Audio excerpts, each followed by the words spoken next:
So a very simple question that I would ask here in Japan, do you want school children in Japan to learn Japanese? Of course you do, right? But not Arabic, and we laugh. But you know what? People in London would have laughed 40 years ago in an event just like this. The problem is that Tokyo is so nice and that Japan is so great that you're almost in a place where it's very easy to be apathetic. We have some other clips here we have the Tokyo event, free speech, people, principal, place, mass immigration. Which one you want, Mikey? I think we should do the mass immigration. All right, let's do mass immigration. All right, this is a longer clip, but let's do it. 306. Let's do it. In America, mass immigration was one of the defining issues that propelled President Trump towards election in both 2016 and 2024. But it was very simple. We asked a series of questions. In America, we said, do you want your hometown to be more people that speak Spanish or English? It was very simple. The globalists seek to eliminate the 3 Ps by getting rid of borders, language, and culture. So a very simple question that I would ask here in Japan that I mentioned in my speech, do you want school children in Japan to learn Japanese? The language. Of course you do, right? But not Arabic. And we laugh, but you know what? People in London would have laughed 40 years ago in an event just like this. And yet more people are going to speak Arabic in London in 20 years from now than today. So you have to make it very real, very tangible. The problem is that Tokyo is so nice and that Japan is so great that you're almost in a place where it's very easy to be apathetic.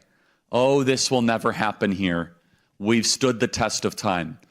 Remember, they said the sun would never set on the British Empire. I'm sure you've remembered hearing that before. It wasn't war that took down the British Empire. It wasn't any of the other conflicts. It was mass immigration that took down the British Empire. So you must enter with a sense of cautiousness, but also immediacy to communicate in real language, that in real words, that this can have a very serious impact on what people care about most. There's one video that I want to play that's amazing. $2.99 if we have time. Yeah, play it. Totally getting this for Gigi. This is very authentic.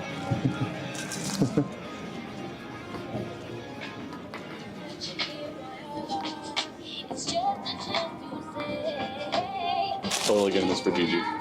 Okay. Hello, Kitty.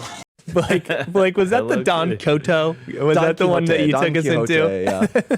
And I don't know if that one was the Hello Kitty thing. I think that was just like a little side thing we were stepping into. I think. So Charlie bought a Hello Kitty doll For his family. And by the way, explain this. Like, did people recognize him in Japan at all? Or They did, not to the Usually extent you would foreigners think. who were also Yeah. there, but there was at least one guy from Japan who did recognize him, and a lot of Koreans recognized Actually, him. there was that group of kids, remember, in Tokyo? They came up to him. They're like, Those were big Korean, I fans, believe. keep Those were saving." Japanese kids. Yeah, they were. So, yeah. So the only time Charlie would stop, again, 90% humidity, He's walking 95 up a degrees storm. outside. It was terrible. We're in suits. We're sweating. We were and he soaked. doesn't stop. Well, and We I just want to make a note on that. I've said it before, but it bears repeating.